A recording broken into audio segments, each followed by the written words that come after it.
All right, I'm going to be demonstrating new technology. It's called the MagLock. Now, for the casting purposes, I'm going to use two fabrication dummies. Now, there's a variety of silicone rings, and that is all about what size is this liner, because there's different sizes of distal caps on these liners. The silicone ring goes on, and then our dummy that was originally made for fabrication, but it works beautifully for casting. So the silicone ring makes sure that my cast doesn't get stuck in there and I get my lock stuck in it. It also, this MagLock dummy also allows me to work on my alignment to make sure that I am pretty close to where I want to be. And if I'm not, I'll push the liner a little bit just to get me in the ballpark. Okay? There's also a little crate dummy on the side, and that is so when you get the cast done, you can cut around here, pull that out, and everything slides out. I've added 4 little screws so that I know where my screws are going to be for when I mount this. Because what we're going to do in this demonstration is we're going to walk him with this lock.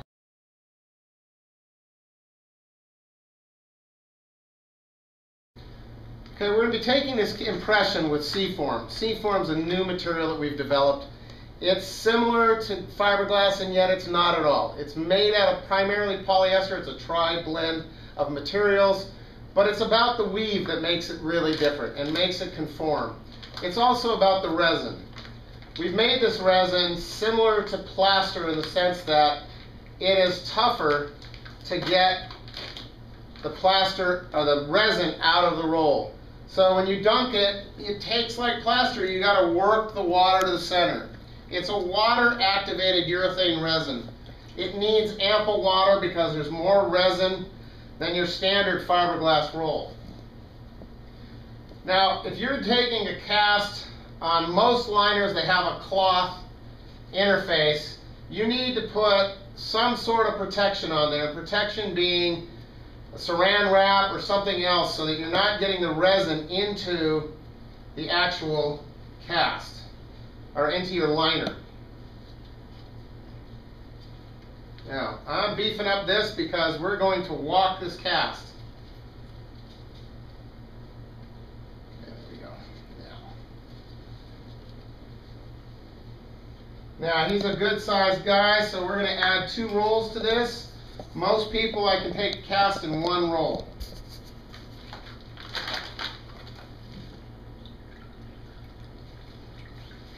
Now you can probably see lots of water dripping out of this. I like to roll this stuff on really wet. If it's really wet, then it's not sticky. And it's easier to conform and to work in. It also helps me get the resin activated. Remember, it's a water activated urethane resin, so we need ample water to activate the resin.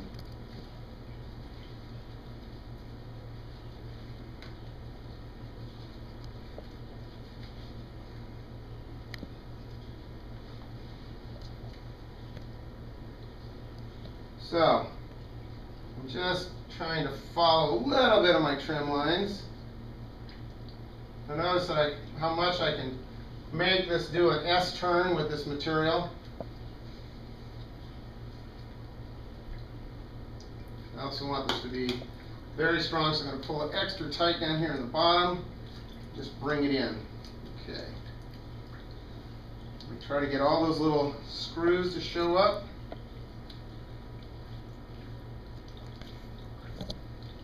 My dummy on the inside. Now, C-form puts out an exothermal reaction, which means it gets hot or warm. When you feel it getting warm, that's when it'll take shape. In the meantime, all you're doing is pushing resin around if you're trying to shape it when it's cold. If you want to take longer, use cold water. If you want to go faster, warm up the water. If you like it extra fast, put just a tad of hand soap in the water, and it'll make it go a lot faster. Now, by using the dummy in my cast, I've ensured that I have exactly the right dimension for the MagLock and the liner connection, so that I do not have any issue on spacing. So on this cast, I'm going to load heavily on the medial tibial flare. I'm going to go on pre-tibials. I'm going to load those. A little bit of loading around Gertie's tubercle. I don't want to be on it. Underneath the fibular head, get a little bit of shaft loading because I got an ML. So if I'm loading up the medial tibial flare, I need to load the lateral side as well. I'm not worrying about the AP. I'm going to find his patella, and I'm going to give myself some dimples so I know. But I do not load the patella tendon. The patella tendon is really strong, and it fights me. So if I'm sticking like I am right now because it's going off, I get my glove wet, and this makes it more slick, so I'm not sticking to it. So I can move around, I can plaster, I can move around and get the cast that I want. So relax your leg. So inside of here, let's see if I can roll this out and show you.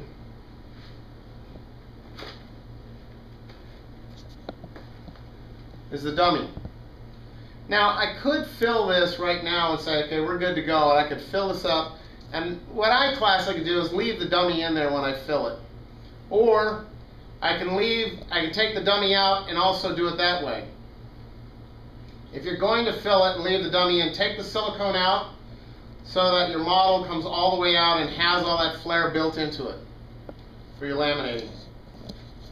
Let me do a little trim line.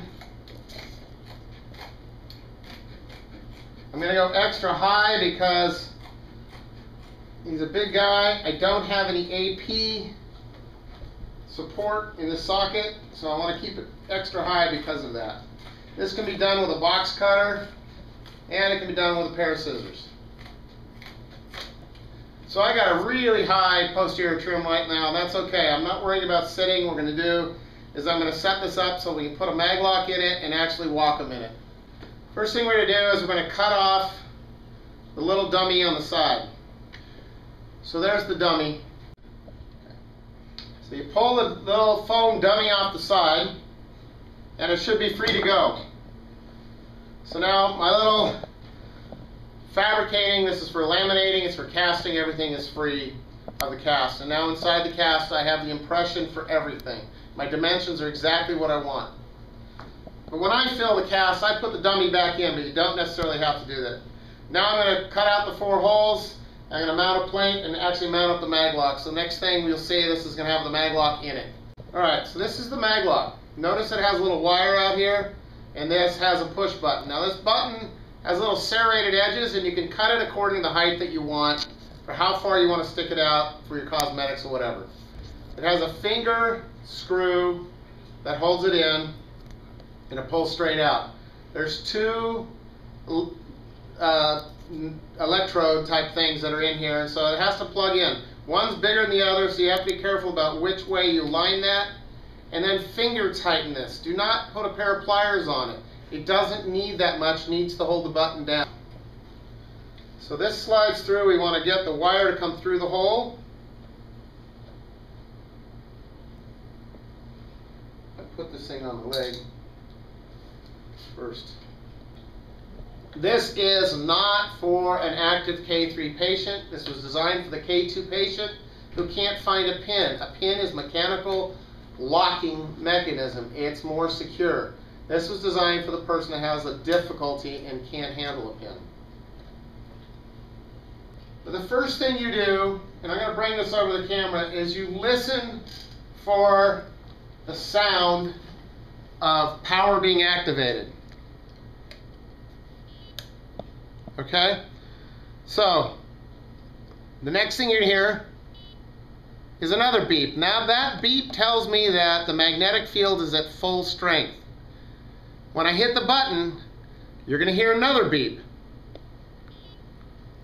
That has a little different tone. That means we've canceled the rare earth magnet field, and now we have the electromagnetic field controlling it. All right. Now the mag liner, you can see, is different. It has a built-in 50mm target. And that was the idea. We went from a little tiny 8mm target to a 50 millimeter target to make it easier for the patient to find center. And in fact, they can be 10 degrees off and still have enough metal contact to have full suspension. Now, Knit-Right has made up a sock with a special hole for these liners. And what I want you to do is to stand in it until you hear the click. Metal to metal. Here we go. Do you hear that sound? Okay, now lift up. Okay, we have suspension. Okay, 44 pounds it's going to take to get that off of them. So it's plenty to do your average walking. And the whole point here is two things: showing you the MagLock and showing you C-form and its casting ability. First things first, I need to know, how are you in comfort-wise? A little bit high on the knee. Besides that, it's fine. How's the distal end on the tibia? It's actually comfortable. Okay. Are you comfortable enough to take a step? Yes. Okay, now what I want you to do when you take a step, because I want to make sure everything's strong enough also, I want you to take a step with your good foot forward and then back to test it. And back. Any discomfort with that? No. Okay, I can see our alignment needs a lot of work, but I want you to hold on to the bars, okay? Because this is just a cast and we're just trying to learn about the socket as a test socket. Okay, go ahead and take a couple steps. Yeah, we need to outset this thing a mile.